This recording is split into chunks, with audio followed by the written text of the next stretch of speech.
everyone, it's Heidi with the Usborne Experience. I was very excited to get this book in the other day.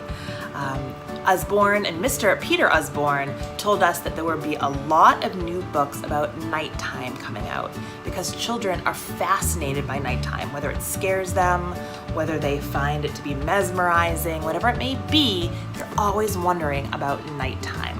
So I was excited to get this book, and this is for younger kids from ages 4+, and it's a really nice big book. And again, those deep, beautiful colors with the lights and windows that actually look like they're glowing on here. And look at that owl, so beautiful. So nice and big. And I consider this to be, oh, look at those fireflies, so cool. I find this to be what I call an exploration book. There are a lot of speech bubbles in here. There's even a contents, which I always love. There's a lot of speech bubbles in here. So this is less of a bedtime storybook and more of an exploration book where you look around the page and just find interesting different things. You'll probably find something different every time you look at it. So there is a small blurb paragraph. It says, "Good night, it's getting dark." But night isn't only for sleeping.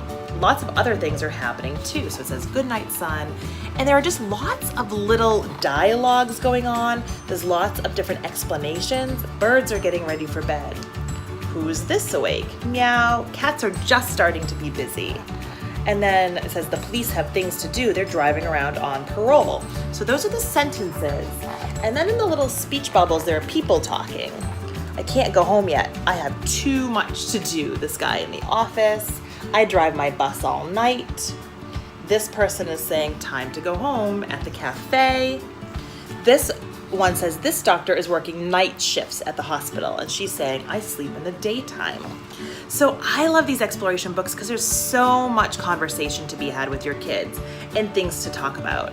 So this doesn't explain in detail everything that's happening. It gives them really cool nuggets of information that prompts them to ask questions. Well, why does she sleep in the daytime? Why do doctors work at night? Etc.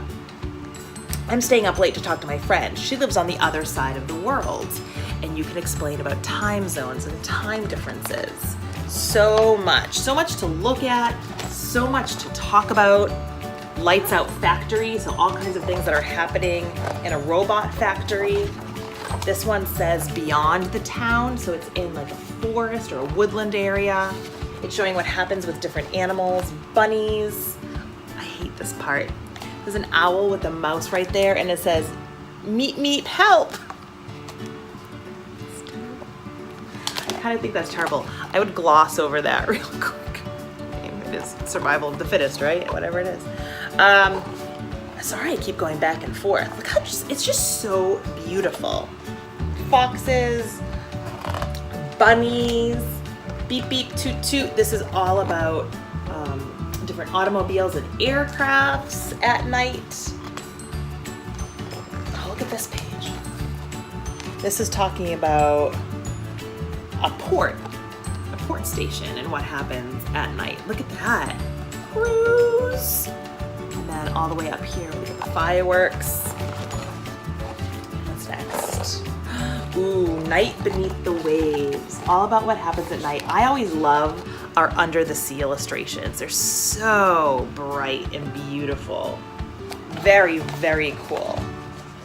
And this says, I did notice this. This octopus is saying, "I have 8 arms to catch you puny little creatures." Gosh, nature is a tough cookie. Ooh, this one's like spooky a little bit. Forest of the night. It's really dark, but it's really, really cool. The rafflesia flower smells horrible, and it only blooms at night. I'm a chemistry teacher, and we talk about the rafflesia flower. And it's really neat that it's in here, I think. There's a bearded pig. It's hard to see, but look at his eyes. So cool. We have night lights, all things that glow at night, from fireflies to glow-in-the-dark mushrooms and insects. In Southeast Asia lives a type of snail, Quantula striata, the only land snail in the whole world that can flash. even their eggs flash and baby snails flash too. So again, the beautiful thing about Usborne is it can teach your 4-year-old about non-fiction science. It even explains what the flashes mean for fireflies and baby fireflies. We've got the far north and the northern lights. This even has some really cool information about reindeer's eyes and that they change color in the winter versus the summer because of the amount of sun. There's so many pages to this book. Starlight, star bright, and constellations. The outback, pretty cool. Cities never sleep. There's a lot of hustle and bustle on those pages. It talks about artists and writers and museums, and in cities in hot countries, people go out dancing at night when it's cooler. It talks about the salsa and the tango. And then, is there night in space? How cool is that? I just love it. Not exactly, but it's always dark. And then it ends with good morning. And it talks about what's happening when people start to wake up. And cats arrive home. So that's funny for some reason. And there's even an index. Again, as a teacher, I think it's really neat for young children to get used to table of contents and an index in nonfiction books, so they're not scared or hesitant of them when they get a little older. So what a neat book.